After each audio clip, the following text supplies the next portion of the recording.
now discuss the next topic, that is nutrition in human beings. Now, as you know that the human beings, we are heterotrophic in nature, and our nutrition takes place in the digestive system.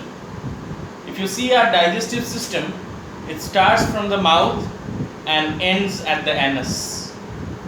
Through the mouth we take in the food, through the anus we ingest out the food. Undigested food, I would say. Now, generally if you talk about digestion, I have already told you in the previous video that digestion is all about breaking down the complex food into simple food. So please remember this concept always. Whenever you talk about digestion, please mention that digestion itself means breaking down of complex food into simple food. Now, the entire digestive system, right from the mouth to the anus, can also be called as the alimentary canal.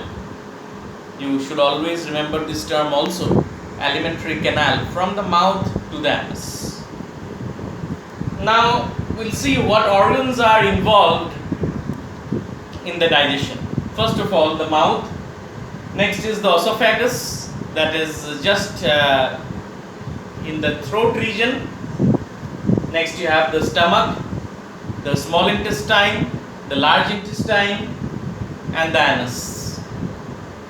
Now these organs are mainly involved in the process of digestion, but there are some supporting glands also. There are some supporting glands. I think I have mentioned the glands, which are the glands which help in digestion. They help in digestion. They are not directly involved in digestion, but they without them also digestion cannot be possible. So they are salivary glands, the gastric glands, the liver, and the pancreas. These four glands are very important. Without them, digestion is almost impossible. Now, if you see this diagram of the alimentary canal, you can see here the salivary glands are present here in the mouth region. The salivary glands are present in the mouth region here, and you know that salivary glands produce saliva. The saliva that is present in our mouth is very essential for breaking down of the food particle inside the mouth. Salivary glands produce saliva and make the food moist. Salivary glands, they contain an enzyme called as salivary amylase. They contain an enzyme, I'll just show you the slide. They contain an enzyme called as salivary amylase, which is also called as ptyalin. The main function of the salivary amylase is to break down complex food into simple food again. But if you see here, I have written here, see, the salivary amylase breaks down starch to sugar. Please remember that starch is a complex carbohydrate. Just like the rice that we eat, it is a complex carbohydrate. The rice has to be digested into a simpler form when it goes into our body. So rice is starch, and that rice or whatever starch you take, whatever complex carbohydrate you take, whatever you eat is broken down into sugar, and sugar gives you energy. So this is also a form of carbohydrate, but this is it is called as disaccharide. You might not need it, but this is sugar is a less complex form. You just remember, sugar is a less complex form of starch. Starch is a more complex form of carbohydrate. Sugar is a less complex form. So this salivary glands, they produce saliva, as I have already told you. And inside the mouth you have many more organs, like the teeth you have the tongue. The tongue, they are responsible for sensing various tastes. As you know, it can taste sour, S-O-U-R, sour, khata, bitter. It can taste sweet, as well as it can taste salty. All those four tastes can be detected by the tongue. So it is basically a sensory organ. And teeth, as you know, teeth they are present in the upper jaw as well as in the lower jaw. The upper jaw, this part is fixed. This part is fixed, whereas this part is movable. The lower part, the lower jaw is movable. The upper jaw is fixed to the skull. And the teeth, as you know, they are permanent in nature. Where when we were small, we used to have milk teeth, and the milk teeth are replaced by the permanent teeth. Teeth, they are of 4 types again: incisors, canines, premolars, and molars. Incisors, they are used for biting the food. Canines for tearing the food. Premolars and molars, they are used for crushing and grinding the food. So these are the basic ideas of the teeth.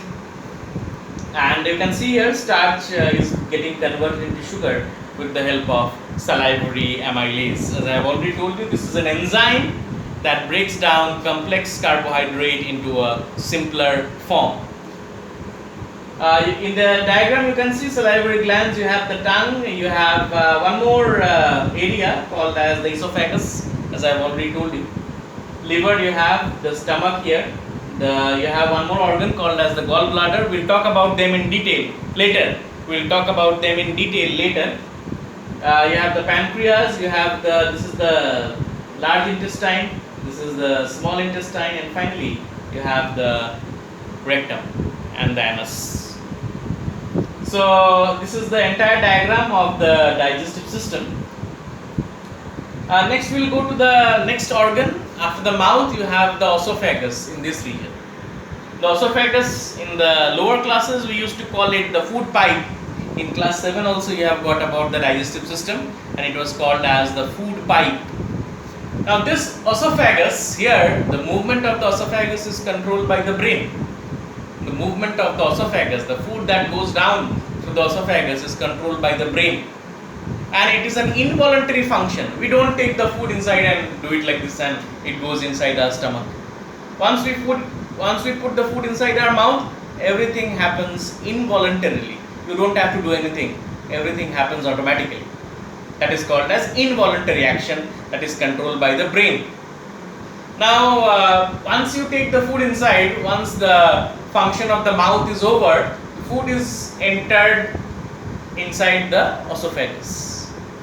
Now, inside the esophagus, there is a movement called as the peristaltic movement. Please see here, I think I have mentioned here, the peristaltic movement. The peristaltic movement is a very important movement. You see, like if you see the movement of the peristaltic movement, it's controlled by the brain. You can see my like how I explain it with the help of my esophagus. Now see here, what will happen? The esophagus, once it expands, once it contracts. Once it expands, once it contracts. Once it expands, once it contracts. एक बार expand होता है, एक बार contract होता है, expand होगा, contract होगा, expand होगा, contract होगा, ऐसे ऐसे ऐसे करके खाना जाएगा.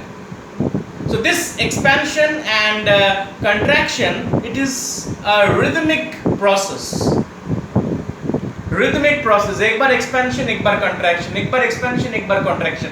ऐसे करते करते करते करते आपका खाना जो है esophagus से जाएगा. And मुंह से जो जाएगा esophagus से expand, contract, expand, contract. एक बार expand होगा, एक बार contract होगा, expand होगा, contract होगा. So this movement is called as the peristaltic movement, and as I have told you, it is controlled by the brain. It is an involuntary action. हमारे हाथ में नहीं है ये. It is controlled by the brain. And once एक बार esophagus पार होने के बाद, the food enters inside the stomach. So mouth से stomach में जाने के लिए it has to pass through the esophagus. Now this esophagus, as I have already told you, it is also called as the food pipe, and it is a very important part of the digestive system. And please remember that no digestion takes place in the esophagus. Esophagus के अंदर कोई digestion नहीं होता है, वो केवल जाने का रास्ता है stomach तक. It only carries the food from the mouth to the stomach. No digestion takes place inside the esophagus. Please remember, many confusing questions are asked in the exam that digestion takes place in the esophagus. Please, no digestion takes place in the esophagus. It is only a path of movement of food from the mouth to the stomach. Now one more thing, here if you see the diagram, यहाँ पे एक part है जिसका नाम है epiglottis. Now if you see our throat, we have the food pipe and the windpipe together. हमारे throat में आप अगर ध्यान देंगे, हमारा food pipe और windpipe पास है. ये है पीछे वाला जो है वो है food pipe, और ये जो आप देख रहे हैं sky blue कलर का सामने में, it is the windpipe.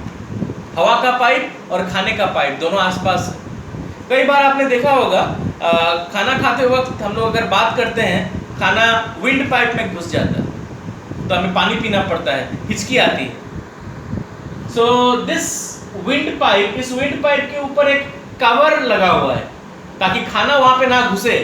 खाना वहां पे नहीं घुसने के लिए वहां पे कवर लगाया हुआ है विंड पाइप के ऊपर, and that cover is muscular in nature and it is called as the epiglottis. So epiglottis